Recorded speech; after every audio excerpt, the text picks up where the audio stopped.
Baik, untuk mata kuliah pendidikan agama Islam, di sini CPN, program studi yang dibebankan pada mata kuliah, yaitu menunjukkan sikap religius, disiplin, menghargai dan bertanggung jawab dalam kehidupan kampus dan bermasyarakat.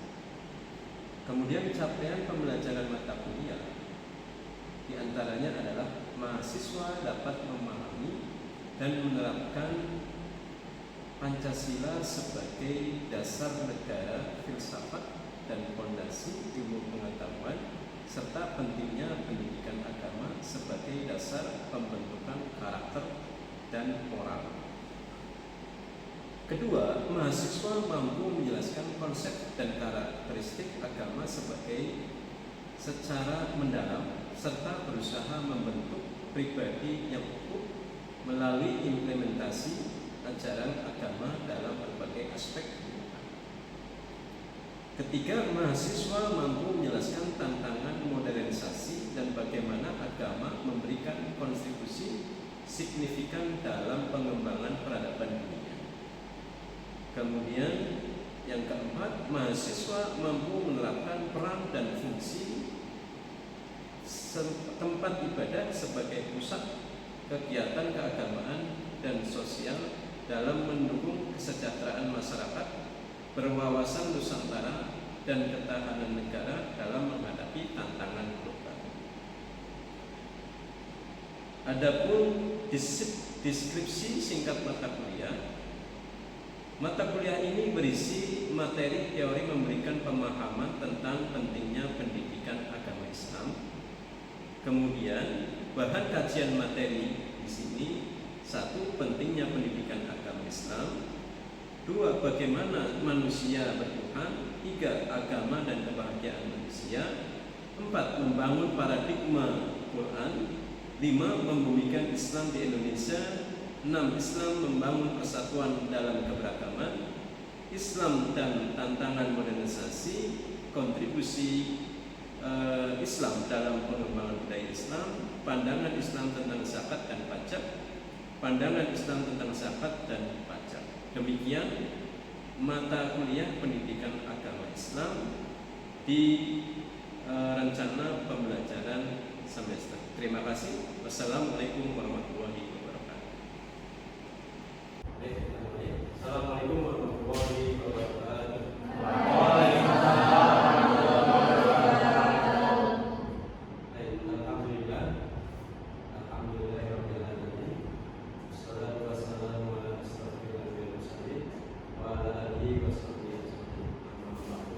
Perkenalkan, nama Bapak mungkin sudah kenal semuanya. Bapak Imam Tadi, kemudian asalnya dari Tegal di Desa Bukit, Penurunan Bukit. Baik teman mahasiswa, pada semester ini Bapak mendapatkan amanah untuk mata kuliah pendidikan agama, khususnya pendidikan agama Islam yang Bapak amati hari ini. Dan sekarang kita sedang memasuki pada pertemuan ketiga. Ya, jadi pertemuan ketiga ini. Salawat dan salam tak lupa tingkat pada junjungan alam Nabi Muhammad SAW. Semoga kita mendapatkan syafaatnya keridhaan. Baik teman-teman siswa, sebelum kita memasuki pertemuan ketiga, maka ada sebuah hadis yang memotivasi kita untuk belajar. Di antaranya adalah man salaka thariqan yaltamisu fihi ilman sahalallahu tariqan ilal jannah, yang artinya barang siapa yang keluar untuk mencari ilmu, maka Allah akan mempermudah jalan menuju surga Allah Subhanahu wa taala. Di hadis yang lain, man kharaja fi talabil ilmi wa fi sabilillah hatta yati. Barang siapa yang keluar menuntut mencari ilmu di jalan Allah, maka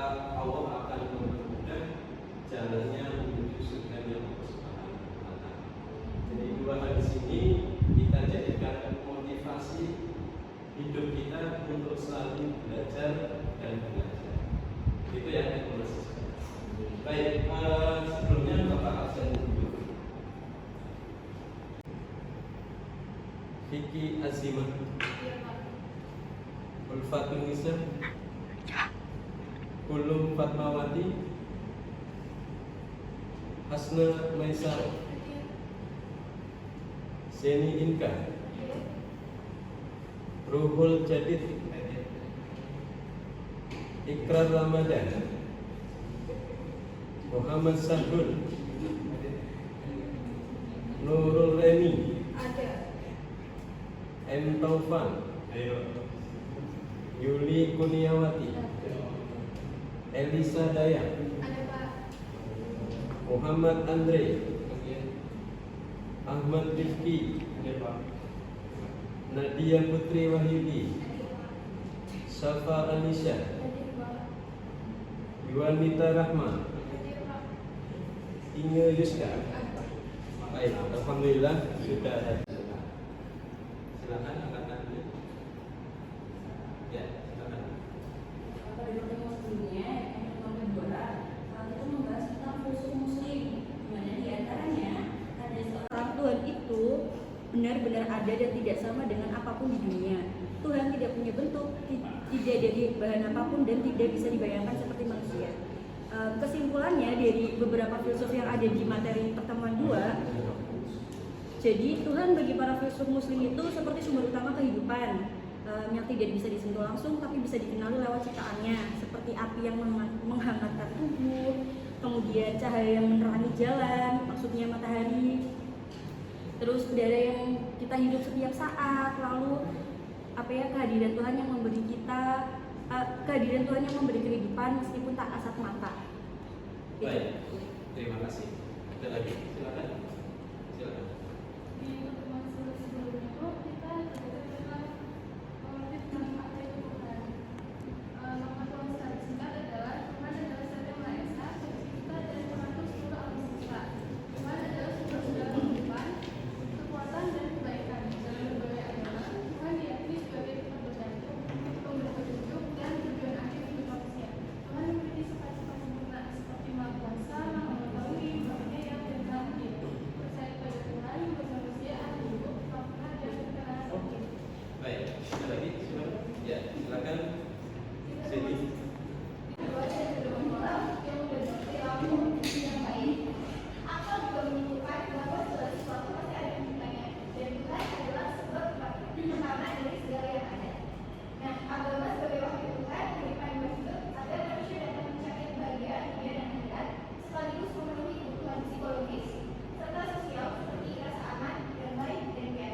Baik, terima kasih.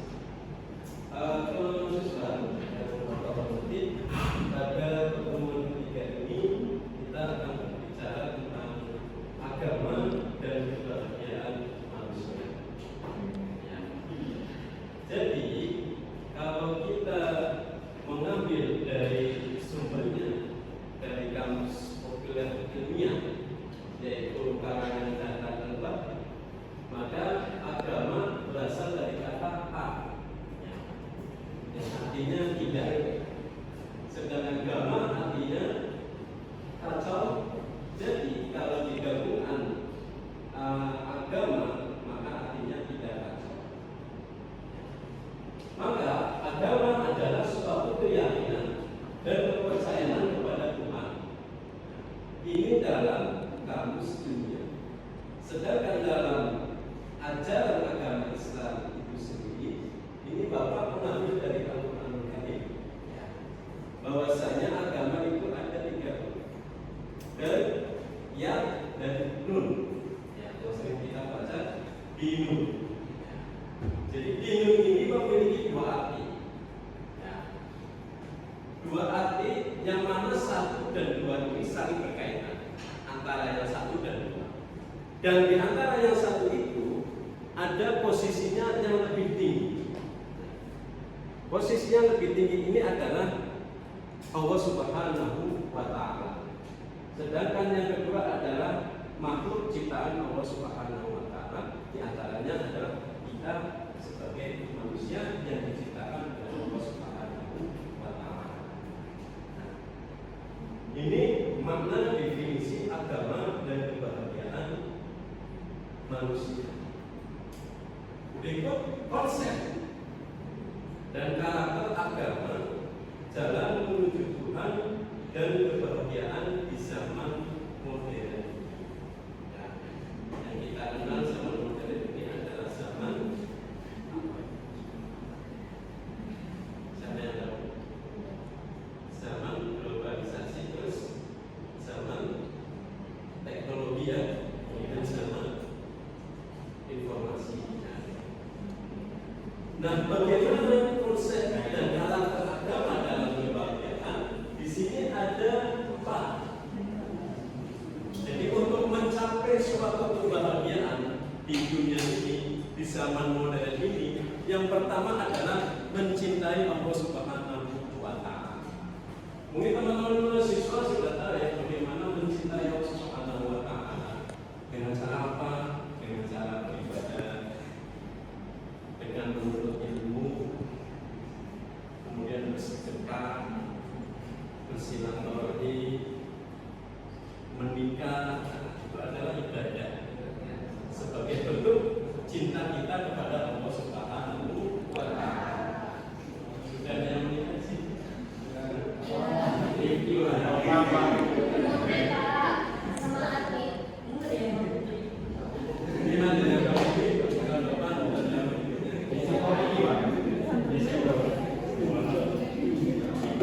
Yang kedua, agama sebagai pedoman hidup. Jadi istilah pedoman ini bukan hanya pegangan saja, tapi sebagai penuntun kita dalam mengarungi kehidupan ini. Makanya kita, kalau kita menggunakan berpedoman kepada agama, kita ketika kita bersosialisasi berhubungan sesama orang, maka ada batasnya. Dan kita mengikuti aturan tersebut. Yang kita kenal adalah syariat Islam. Misalnya lawan jenis, tentu ada aturannya.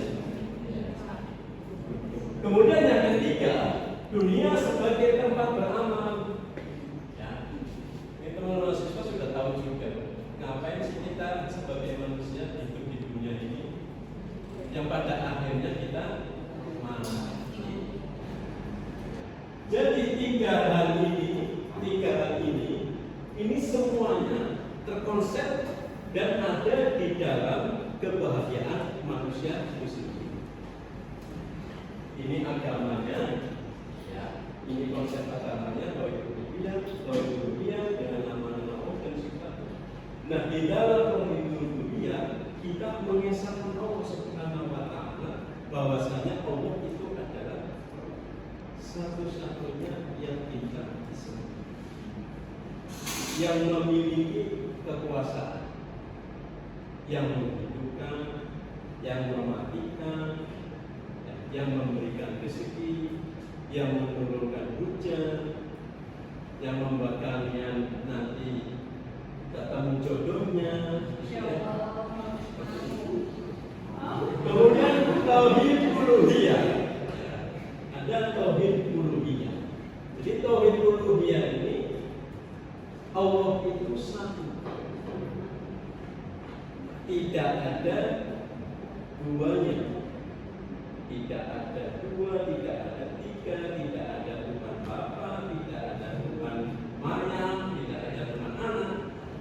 Tapi Allah benar-benar itu satu. Allah benar-benar itu satu. Kemudian nama-nama Allah dan sifatnya. Mungkin ketika kita sekolah madrasah, ya, kita mengenal nama-nama Allah itu ada di dalam Al-Quran Al-Karim, ya, dan hadis Rasulullah SAW. Baik, ini pengertian tauhidul rububiyah. Allah adalah Roh yang hak bagi semesta alam, ya. Maka Dia sajalah yang khusus dengan ketuhanan tanpa yang lain. Wajib mengesahkannya dalam ketuhanan dan tidak menerima adanya sekutu baginya dalam ketuhanan. Ini pengertian dari tauhid uluhiyah. Tauhid uluhiyah, bahwa hanya Allah Subhanahu wa taala semata-mata yang berhak diperlakukan sebagai tempat tunduk atau merendah oleh hambanya dalam beribadah dan taat. Dengan kata lain, tak ada yang berhak dipatuhi secara mutlak selain Allah Subhanahu wa taala. Ini adalah materi tentang agama dan kebahagiaan manusia di dunia. Jadi tidak ada di sini bagaimana kita bisa hidup bahagia di dunia ini. Nah, semuanya terkumpul dalam konsep tauhid. Dan di dalam tauhid tersebut adalah sifat-sifat manusia itu sendiri. Ketika gelisah, ketika galau, ketika banyak masalah, ketika banyak tekanan, apakah kita mampu untuk menyelesaikan permasalahannya? Kita mampu. Tapi tentu ada pertolongan dari Allah Subhanahu wa taala. Kata Ustaz, kalau kita bersandar kepada manusia, manusia akan mati. Kalau kita bersandar kepada manusia, ya, manusia itu berubah cepatnya. Yang teman besti, kadang besok berubah. Nah, seperti itulah kehidupan manusia. Bagaimana kita harus bersandar, yaitu kepada Allah Subhanahu wa taala. Yang pada akhirnya ketika kita bermunajat kepada Allah Subhanahu wa taala, maka Allah akan memberikan pertolongan melalui teman, sahabat, saudara, ataupun orang lain yang kita kenal. Baik, ini materi tentang agama dan kebahagiaan manusia. Silakan, ada pertanyaan? Kalau mereka Muslim biasa dipanggil ini, saya ingin tanya Pak, apa sih makna kebahagiaan dalam Islam? Makna kebahagiaan dalam Islam itu sendiri, kalau kita merujuk kepada Al-Qur'anul Karim, yaitu bertakwalah la'allakum tuflihun. Bertakwalah dalam arti bukan hanya kita puasa kemudian sholat, ada yang lain, yakni menjauhi segala larangan Allah dan menjalankan perintah Allah Subhanahu wa taala. Dengan apa? Nah, dari konsep ketakwaan maka muncul yang namanya sabar. Ada tetangga saya namanya Sabar. Karena sabar dia jadi kepala desa. Itu dia. Jadi sabar sini adalah sikap batin ini yang sangat mulia di mata Allah Subhanahu wa taala. Kenapa sangat mulia? Karena sabar ini sudah dijalankan oleh para nabi dan rasul. Makanya sangat mulia. Kemudian yang kedua, syukur. Ya. Nah, syukur ini sikap batin seseorang merasa cukup dengan apa yang sudah diberikan oleh Allah Subhanahu wa taala. Kira-kira cukup enggak, Mas? Cukup ya. Yang sudah diterima oleh Allah Subhanahu wa taala. Alhamdulillah. Maka Allah Subhanahu wa taala mengingatkan kita kepada kalimat Allah, la in syakartum la azidannakum wa la in kafartum inna adzabi lasyadid. Silakan pertanyaan yang kedua. Beliau tentang contoh tauhid rububiyah. Apa sih contoh dari tauhid rububiyah itu sendiri? Tauhid rububiyah itu sendiri bahwasanya kita hidup ini ketika kita mungkin tahu ya, hidup itu mati.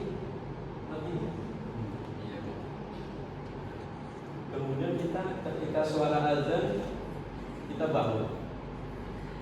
Itu contoh dari tauhid rububiyah. Allah menghidupkan, Allah mematikan. Ya. Allah menyehatkan kita, kita bisa datang kemari. Ya, itulah contoh dari itu. Next, ada lagi.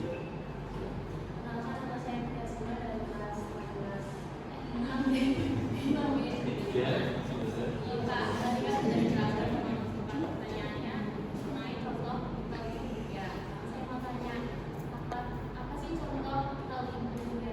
Tauhid uluhiyah. Tauhid uluhiyah ini kebiasaan-kebiasaan kita melakukan ibadah yang diperintahkan oleh Rasul. Salat. Niatnya untuk siapa? Puasa. Niatnya untuk zakat. Niatnya silaturahim. Jadi tauhid uluhiyah ini kita mengkhususkan hanya kepada Allah, bukan yang lain. Makanya ketika kita niatnya mau nikah misalnya, supaya dapat restu, kita datang ke orang tuanya. Tentu ya datang untuk dapat restu ke orang tua. Teman-teman mahasiswa, silakan perwakilan dari kelompok untuk memberikan hasil analisa dari jurnal ya tentang Islamisasi kebahagiaan di dalam proses pasangan. Silakan.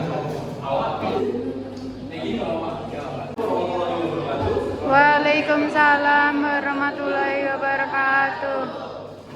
Saya Muhammad Fanabah, saya perwakilan dari kelompok 3. Di sini saya akan menjelaskan tentang analisis penggunaan konsep tauhid dalam jurnal, yang dimana isi jurnalnya adalah sebagai berikut.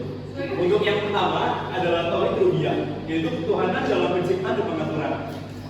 Untuk implementasi dalam jurnalnya itu sangat kuat. Mengapa demikian? Karena jurnal ini menunjukkan pemahaman yang dalam tentang tauhid rububiyah melalui beberapa aspek. Yang pertama, pengakuan Allah sebagai pencipta dan pengatur. Jurnal menegaskan yang ketiga, artinya religion directs human to have the primacy of reason and intellect. Dan akal juga mampu mengandungkan besar nikmat yang diterima dari Tuhan. Yang kedua, kesadaran akan ketergantungan pada Allah. Dan ketiga adalah konsep tawakal. Untuk jurnal yang kedua adalah tauhid uluhiyah, ketuhanan dalam ibadah dan penyembahan. Untuk implementasi dari jurnal itu sendiri itu sangat kuat.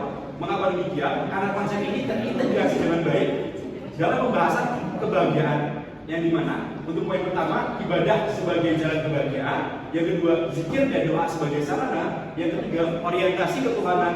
Dan yang terakhir adalah asmaul husna, untuk sifat dan nama-nama Allah. Untuk implementasi dalam jurnalnya ini tidak terlalu kuat atau bisa dikatakan sebagai moderat. Mengapa demikian? Meskipun tidak eksplisit menyebutkan nama-nama Allah secara detail, jurnal mengimplementasikan pemahaman sifat-sifat Allah. Yang pertama adalah Ar-Rahman dan Ar-Rahim, yaitu Maha Pengasih dan Maha Penyayang. Yang kedua adalah Ar-Razzaq, yaitu Maha Memberi rezeki. Dan yang terakhir adalah Al-Hakim, yaitu Maha Bijaksana.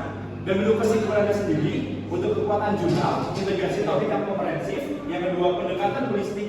Dan yang ketiga, landasan yang kuat. Untuk area yang dapat diperkuat, yang pertama adalah eksplorasi terhadap asmaul husna. Dan yang kedua adalah aplikasi praktis. Sekian, terima kasih.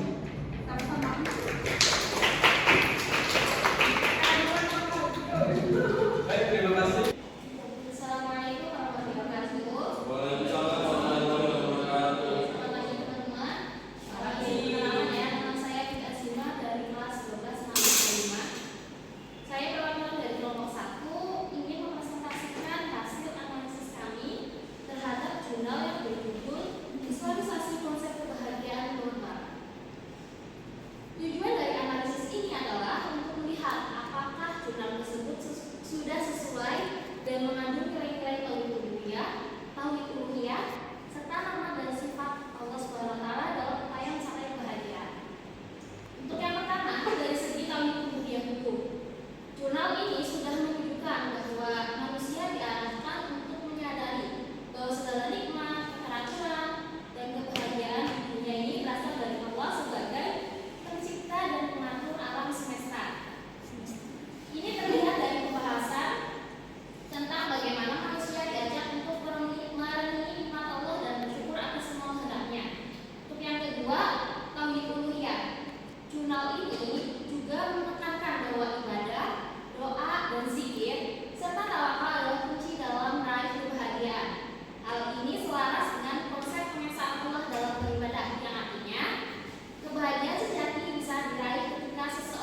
Waalaikumsalam warahmatullahi wabarakatuh. Baik, baik teman-teman mahasiswa, sebelum kita maka di sini ada tugas.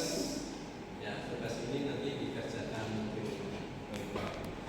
Baik teman-teman mahasiswa, kita tutup dengan membaca alhamdulillah. Wassalamualaikum warahmatullahi wabarakatuh. Waalaikumsalam warahmatullahi wabarakatuh. Terima kasih, Pak. Terima kasih, Pak. Kuliah BSI aja.